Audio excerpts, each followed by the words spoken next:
Welcome. This is the Men Church Stuff Podcast.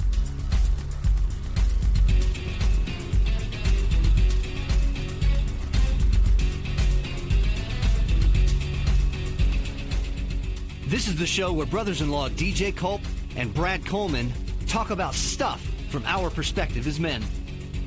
It's a show for anyone who wants to hear how Christians interact with the world. And don't worry, we're real. We've grown up in church, and we want to share our experiences with you. We'll talk life stuff, church stuff, man stuff, and stuff. Here we go.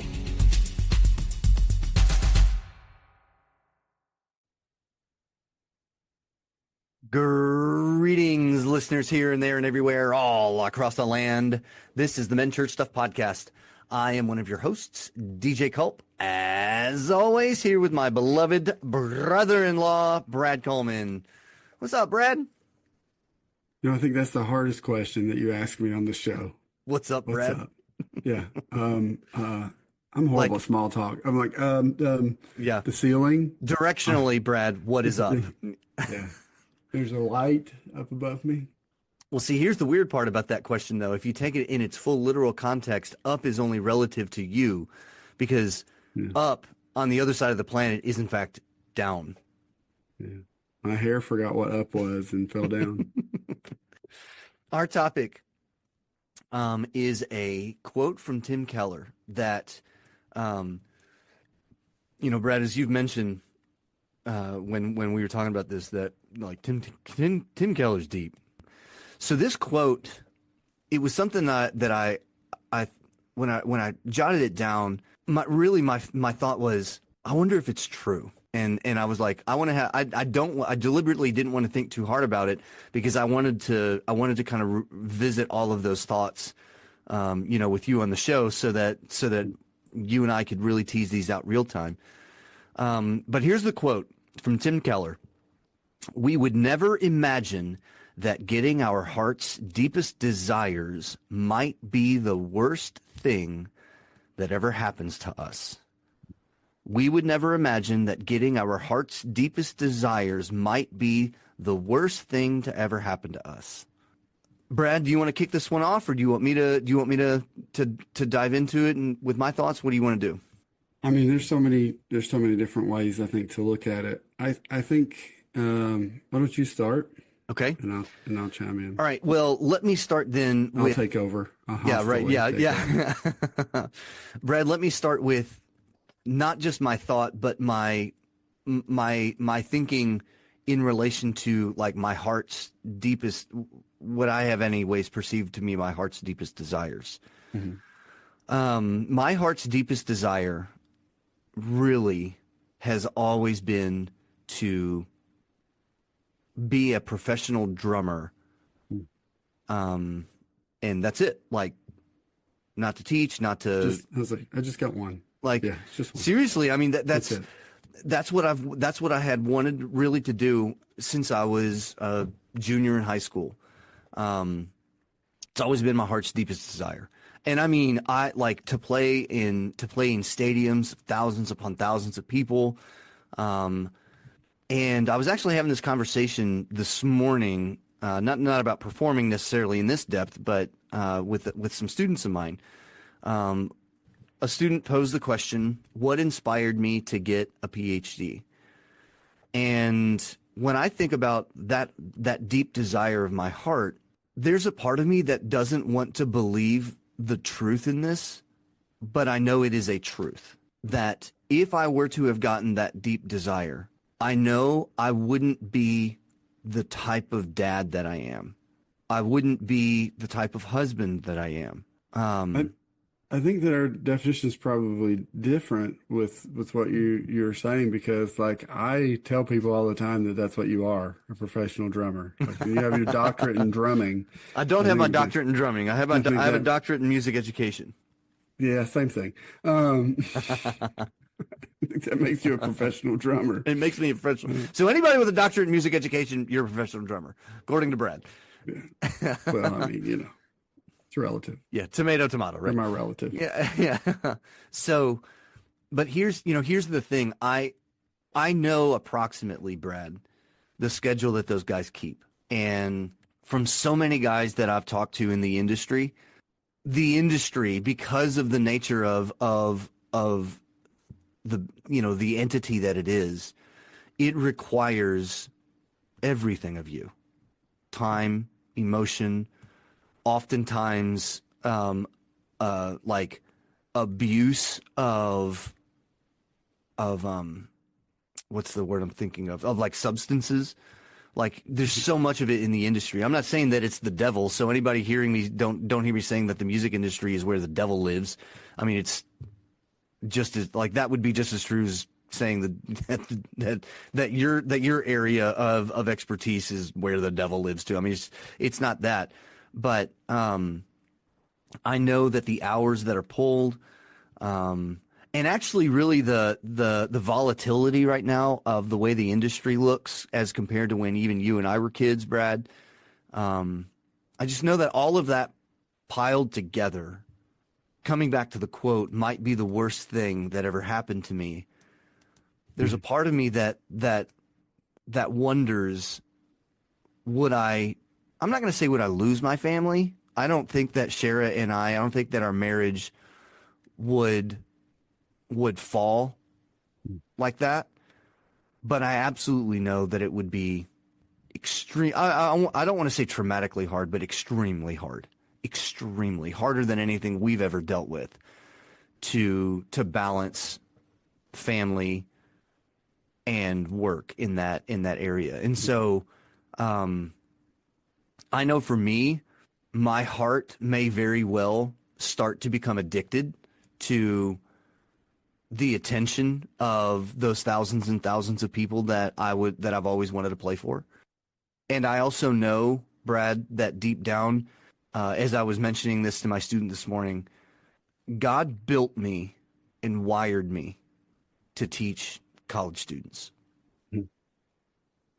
And I think that for me, my heart's desire and God's calling on my life are not the same, at least in that respect. That doesn't So mean that I don't perform, right? It just simply means that the way that I've always wanted to perform is not necessarily in that sense my calling. If that makes any, I hope that made sense. yeah, clears mud. Um, Cool, thanks. um, so with the quote Yeah. that was, how do you kind of interpret that in light of Psalm 37:4, right? Which says, "Delight yourself in the Lord, and He will give you the desires of your heart." hmm so ask the question again. So how do you interpret that quote in Mm. light of Psalm 37:4? Delight yourself in the Lord, and He will give you the desires of your heart. So, I think that, and I understand that what I'm about to say, I've seen through Shara. Mhm. Listeners, if you're new to the show, Shara's my wife. Um, If you're not new to the show, if share you're not still new his to the show, wife. you knew that. Yeah, right. Yeah, Shara is still my wife. So I have seen that some of Shara's heart's desires were only hers, that they were not necessarily what God wanted for her. And again, as I mentioned, my heart's desire was A, but God's calling on my life was B. Mhm. Not to say that those two things are irreconcilable, but again, in the way that both of us were viewing them, they were only our own heart's desires without God's approval, without God's leadership, without God's Mhm. um, uh, um, I'm trying to think of the word for it, without God being a part of that desire. So Psalm Psalm 37:4. Sylvester, where Tweety at? I think Psalm 37:4. Tall Putty Tat. I Padilla, think that Padilla. I think it's like I like to think about, and this is the nerd in me, take delight in the Lord and he will give you the desires of your hearts. Like this is it's an if then statement, right? It is Hmm. if you take if you take delight in the Lord, then he will give you your heart's desires. And I think the underlying truth in that is that our heart's desires are to be in the Lord, and he will actually tell our heart what some of those desires should in fact be. Now, I think that can be some ammunition for a skeptic saying, so God doesn't want me to be who I want to be. Actually, there's a large part of that could be true. I even heard Rick Warren say, like as a guy, and let's go some, monitoring, for, if adults listening to the show right now, if you have kids, might want to just either turn the volume down, scoop ahead. But I've heard Rick Warren say in a past interview that, like, as a guy, if he only pays attention to his impulses, then he should have sex with every single woman that he sees. But like, obviously, that's wrong, right? In not just in its own essence, but it goes against obviously the Lord's will and that kind of thing. So if we delight in the Lord, then our heart's desire will basically be to, I mean, to happily take what he gives us. That's the way I kind of So take that. yeah, so you're saying, or maybe I'm putting words in your mouth. So maybe I'm saying this. Um, would you say that when we're delighting in the Lord, it may cause our heart's desire to change? Yeah, it might very well. That the thing that we thought we wanted. And I guess I would unpack it this way. Hmm. Why do we have desires of our heart? What do we think in seeking those that's going to do? What is it? What is it going to fulfill? Why do we want it? Hmm. You know, Are you uh, asking rhetorically? well, I'm asking either way. Yeah. Like, like, I guess why did your heart think being a professional drummer? Why did it want that? Why was that a Yeah. thought? So, What was it trying to do to accomplish via that? Hey, if I'm a professional drummer, yeah, what is that? I will get everything that. So for me, Brad, it is, and the older that I've gotten, the more I've been able to kind of hone in on this. I want to musically express really myself. I want to musically express how I'm interacting with the music, and I want to do that to a large audience, Mhm. partially because I enjoy entertaining people in that sense. Mhm. Um, and another part of it is I like music. If you do it well, music has the potential, not when I say to inspire, I'm not necessarily talking about only about, inspiring people to go pick up an instrument and learn how to do this themselves. But people that are already there and that already have skill, it inspires them. The best way that I've ever heard it put is to think about the world, or to think about the way that things could be rather than just the way things are. So for me, um, when I hear various drummers play, I'm always thinking, "Ooh, that's a cool idea. Not a fan of that.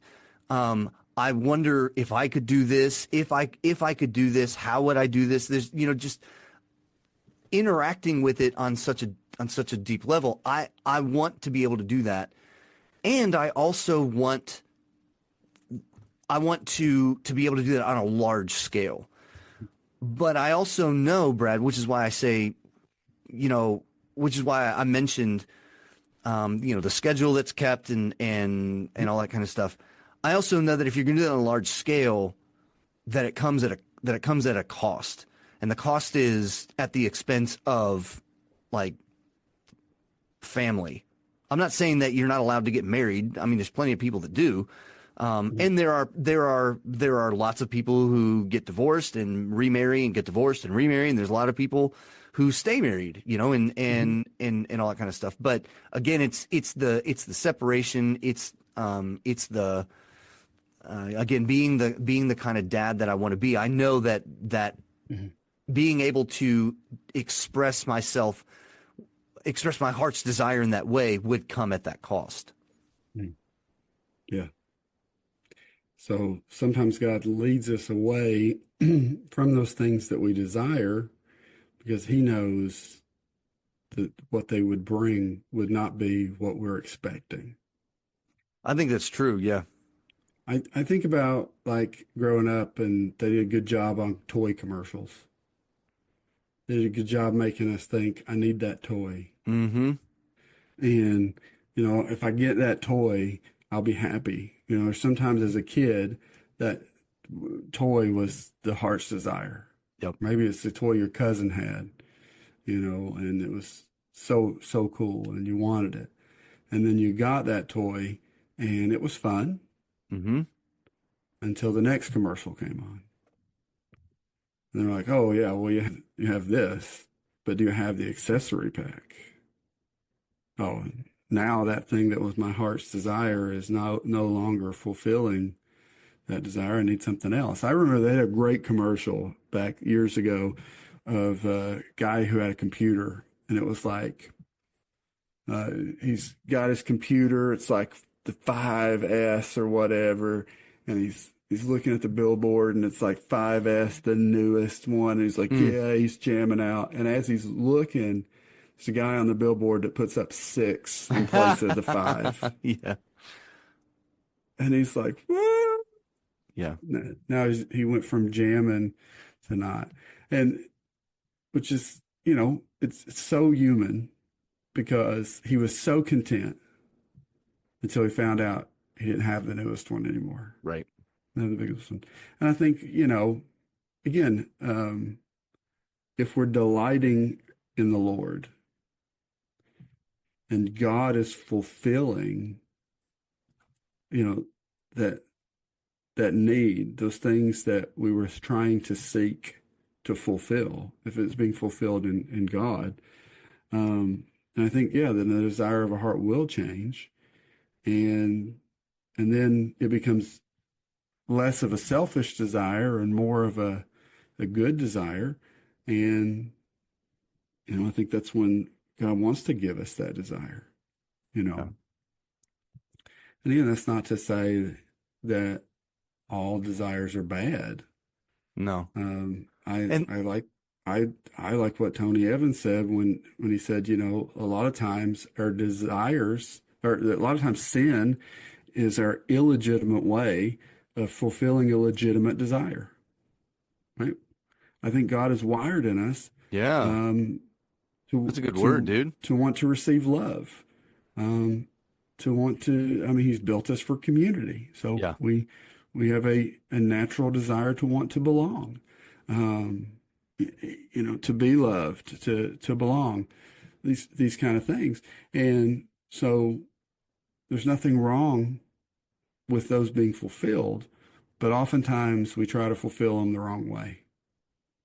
We try to do all of these things to make ourselves feel loved, and we try to change ourselves to suit other people so that we can belong Yeah. because we're afraid that we'll be ostracized. I'm gonna say things that I wouldn't normally say. I'm gonna do things I wouldn't do so I can fit in. um, And I think I like relating back to, the my heart's desire of playing. yeah. I know that there is an enormous propensity to do just exactly that in the music Hmm. industry. Um, and I mean, like, you can rail about it all day long, but it's still the reality that it goes on. Um, and I don't, and understand, I'm not trying to convolute, by insinuating that like I may fall into that. That's not what I'm talking about. But I just know it's very prevalent in those areas. Um, But what about you, Brad? Like thinking about this quote. I'll read it again for our listeners. We would never imagine that getting our heart's deepest desires might be the worst thing to ever happen to us. I started to think back on some of the things that I asked God for, Mm-hmm. before, and like if God had have said yes, kind of just with where I am now, looking at how that would have probably played out. Yeah. And I'm glad that he said no. You know, how many, I think a lot of us have probably been in a relationship at some point. We're like, oh, Lord, let this be the one. Mm, yeah. And and then in hindsight, now I go, oh, you know, So glad that wasn't the one. thank you Yeah. that you said no. Yeah. And because yeah, obviously that would not have worked. And again, even that's not a diss to the some of those people. I mean, it may be to some, but I mean, we're saying like obviously it came out that this wasn't the one for me, that we Right. weren't as compatible, and I was all up in those emotions. Um, so things that I wanted that I didn't get, and I look back and I go, if you'd have let me do that, I probably would have been cocky about it. I'd have been arrogant, and and that's not good. It wouldn't have led to good things. Yeah. Um, And one of the things for me, I know with this deepest desire, I really do fear, Brad, that as I mentioned, I really do fear that my heart would become addicted very hmm much. It would idolize the hmm next gig. It would idolize the next yeah, autograph. It would idolize the next and location, the next tour. I mean, and that's one of the things too that I was when you first read the quote that I was kind of thinking and wanted to kind of mesh out a little bit was when those things become idolatry, yeah, right? Because of whatever it was.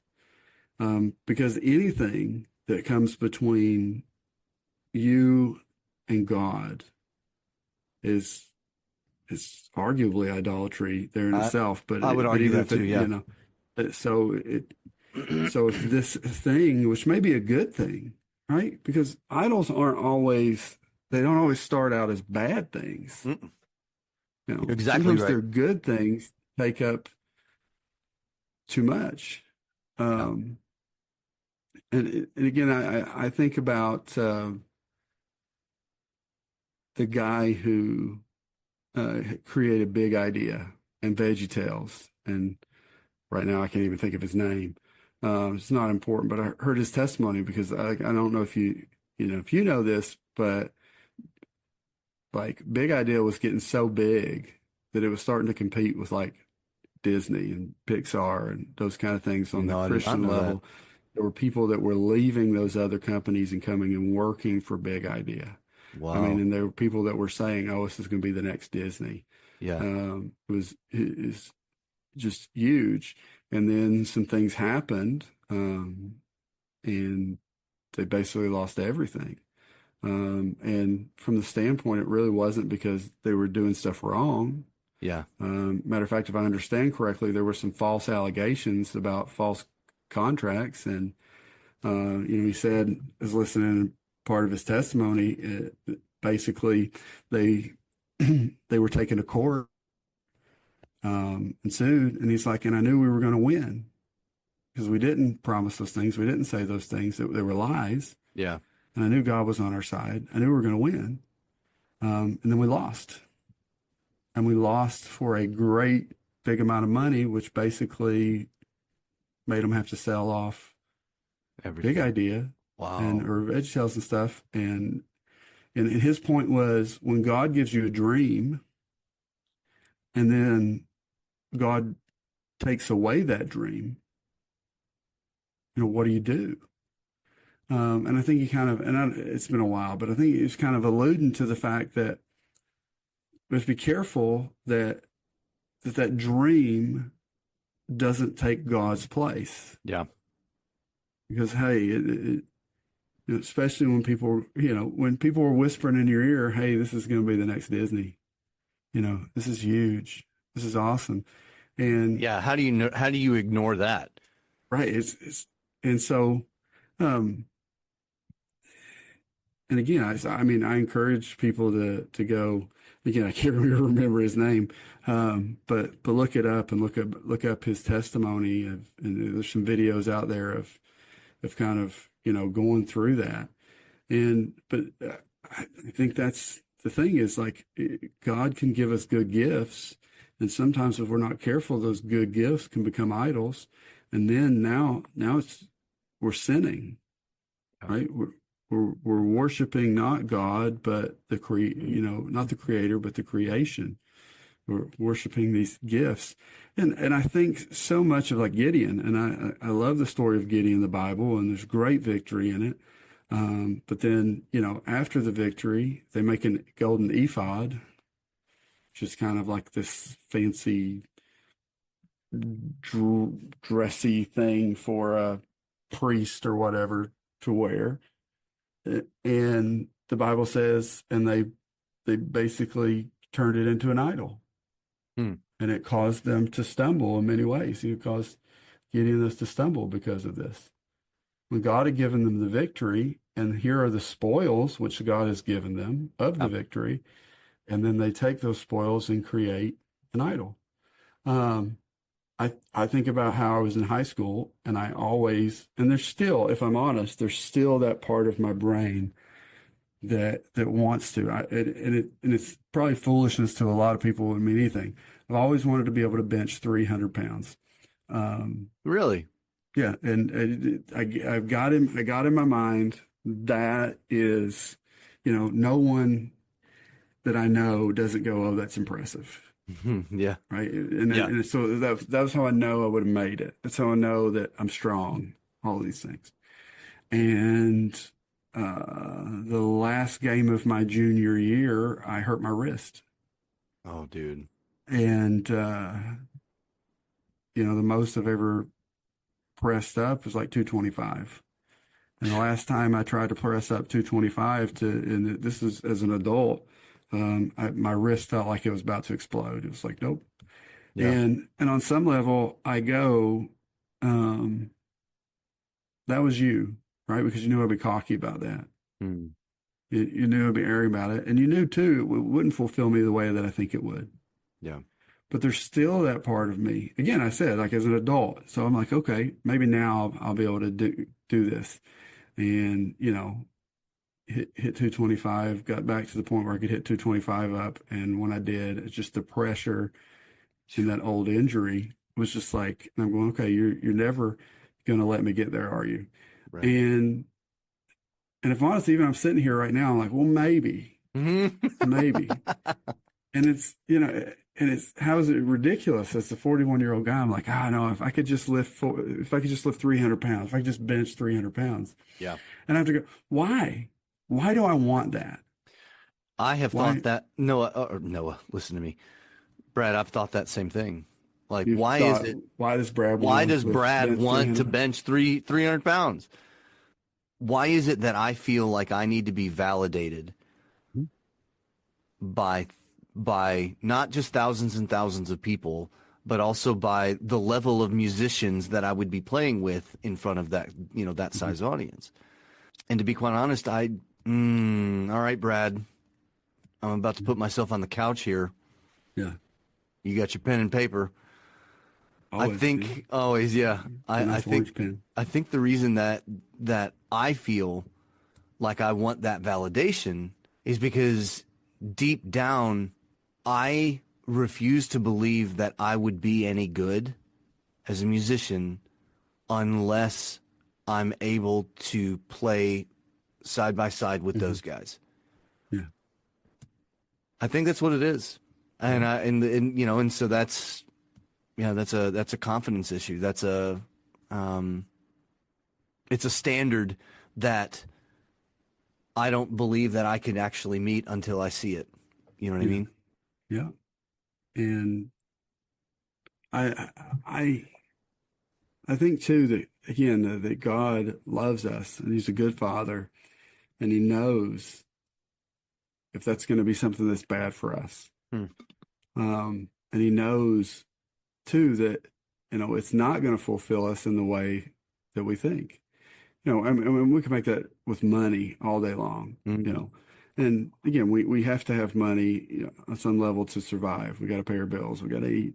Money is the system that we do. But I think, a lot of us would go, if I just had more money. But you want to yeah. hear from rich people when I've read about it, like people like Rockefeller and all that. It's like, I think it was Rockefeller, whom somebody said, how much is enough? And he said, just one more dollar. It may not have been Rockefeller, but you can probably search it up. But anyway, one Yeah. of those really rich, barren guys, and two, some of them who just really had to change of heart because they got money and they realized that money was just really controlling them, Yeah. and that's where some of them turned into some amazing philanthropists and started just Right. spending and giving and supporting. I like what Jim Carrey said, and I think it goes along with this. Mm, I think everybody should get yep. rich and famous I and do love this everything they quote. ever dreamed of so they can see that it's not the answer. I love that quote, dude. I love that quote from Jim Carrey. Yeah. Because, you know, and I think that's the reality. If God gave us the desire of our heart outside of him, Hmm. we would realize it didn't fulfill me. And It so, didn't do what like I thought it would do. one of the It was things, cool Brad, for a minute, but then something else was there. one of the things that's really hard, I think, to convey to people about God's love is this very conversation. So, do you know how much God loves you? He is willing to change your heart and change the things that you want to the things that he wants. Yeah. Like, and I understand fully that what I just said and the way that I just said it makes it sound like God is the enemy. Like why is it okay that he changes what I want to what he wants and I should be okay with that? Because last I checked, I didn't create the universe. Last I checked, I I am not perfect love. And last I checked, the joy that I get when I teach students, I honestly think, and I'm going to say this for the first time in my like vocalizing this, I honestly think that the joy that I get from teaching my students would surpass the joy that I would get from Mhm. playing for thousands of people. Mhm. Yeah. I And honestly believe that. it's for me, it's the junk food versus steak Mm, argument yeah, that junk, junk food never satiates me. right. I can eat it and eat it and eat it until I get sick. Yeah. But if I go out and have a good steak, I don't want to eat anything else. Yeah, I don't want I'm, dessert, dude. That's a yeah, solid word because like I'm like you. If I get a New York strip, medium rare, 16 ounce, with a side or two, some bread, like just a typical steakhouse meal, I don't ever order dessert because I don't want it. I'm yeah, way too full, but I have been satisfied. yeah. Dude. That's a good word, man. And I think that the things of God, when we delight in the Lord and the gifts that He gives, and we receive those things in thanksgiving, and that's what that we're getting a steak. And so sometimes we're going, God, why won't you give me the Reese cups? Yeah. He's like, because I got a steak for you. Hmm. And the reality is, I want the Reese cups until I've had the steak, Yeah. and now I don't. But if I have the Reese cup, I just want more Reese cup, more Reese cup. It's just more, more, more, more, more. Yeah. And I think that's it. There's the quote that says the two greatest times in a man's life is when he's born and the day he finds out why. See, Um, I've heard it. I've heard it that the two greatest days in a man's life is the day he buys a boat and the day he sells a boat. yeah, that's probably true too. Um, I'll let you know about the latter part. Yeah, Um, right. I think I would add that more the three, the day's born again, Yeah, right. and maybe that's part of that is that he's finding out why in that second one. But Right. Yeah. I think when we acknowledge that God is our creator and he's made us and he is good and he's Right. made us for good, and for good things. He's given us things to enjoy. Yeah. He's made steak taste good. He's made the sunshine on a cold day just warm us up. There's so many good gifts. What hugs feel good. Like he's the author of all these things. Right. So one of the things I think of is, and I've said this before, the more I lose myself in Jesus, the more I find out who I really am. So I didn't lose who I was. Right. Actually, I gained more of who I was, understood more of who I was, that he has made me to know him, the author of love and of good and of who has no darkness, who there is no shifting shadow. Right. He's made me so that I could know him and he know me, and and give me the desire to live eternally with him, because he's the author of joy and happiness.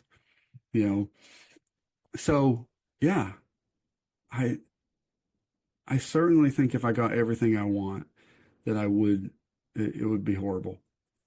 And I see that, if I'm honest, sometimes in people's children who they never say no to. Yeah. Because they're not the happiest kids, right? Our hearts, our humanity would lead us to believe that if we get everything we want, we'll be happy. We'll be happy. But when I see kids that get everything they want, they're probably the least happy. Well, and what do you mean you got me a blue car? I wanted a red car. Yeah. We don't actually have time to chase it, but the false truth in, if I get everything that I want, I'll be happy. Mm-hmm. The false truth is that the wanting will never stop, right? Yeah. Yeah. And with Jesus, the wanting still doesn't stop. I've heard it said, like with Jesus, Jesus will satisfy all of your desires, Mm-hmm. which I fully I fully believe. But it's almost sometimes stated in the context, or in the way where it seems that the message being translated is that when you have Jesus, you won't want anything else. But again, I think it's back to that steak equation, right? If I go out tonight and have a good steak, I'm satisfied. That's right. When I wake up tomorrow and I start tomorrow, I'm not going, well, I ate steak yesterday, I'm fine. Yeah, it's exactly right. Yeah. It's a new day, I need to eat again. That's I right. think that's, when Jesus says, blessed are those who hunger and thirst after righteousness, for they shall be satisfied. They'll be filled. Yeah. I think that's a picture. I think there's a reason, right, that he goes hunger and thirst, because look, I'm drinking water right now and it's good. Mm-hmm. But if I finish this water and I don't drink any for 3 days, guess what? It won't even take that long. But right. Yeah. I'm going to be dying and begging for water. Right. And I think that's part of the point that I see in that message is hunger and thirst after righteousness, and Jesus will satisfy you. And do it again tomorrow, and he'll satisfy you again. Right. And do it again the day after that, and he'll satisfy you again. And he'll, unlike the Reese cups and the gummy bears, which will never completely satiate you, mm-hmm. he will do so again and again and again. So just like these desires of our heart that would not be good for us, that are always going to, well, I need to be better, I need to do better, I need to make more, I need to have more, this, which is just going to make us want more. When we find that in Christ, it's going to make us want him more. Right. And then we can be satisfied over and over again. Yeah. Anyway. No, you're exactly right. Thanks. You're welcome. All right. I don't hear listeners, thanks for hanging out. Oops. Did you do that Don't again? Don't worry. Brad? I won't let it go to my head. I will not let it go to my head. Listeners, thank you for hanging out with us. Thank you for loving our show, for listening to the show. Share our show. Let people know that you listen to it. Rate and review our show. that'll help other people that are scanning through think, ooh, lots of people listen to this, so maybe I should too. You know what to do. Follow us on our Facebook group page. You can follow us on Instagram. Submit more songs that you would like for me to read dramatically. Submit memes that you would like to hear Brad riff off of. And if you want to even please give us ideas and topics that you want to hear us discuss and talk about and wrestle with. Brad and I love doing this in real time. So there's not a lot of preparation that goes on, but it's not because we don't care. It's because we want you guys to experience the authentic process that everybody goes through when we think about these things. So, we'd like to give a shout out to Green Frog Coffee Company for coming alongside us and supporting our show. If you're in the West Tennessee area, you need to drop by and give them some business, because they've got great coffee, great food, great people.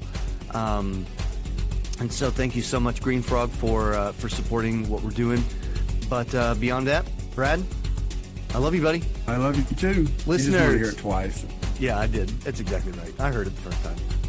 Listeners, we will catch you next time. Go be his church.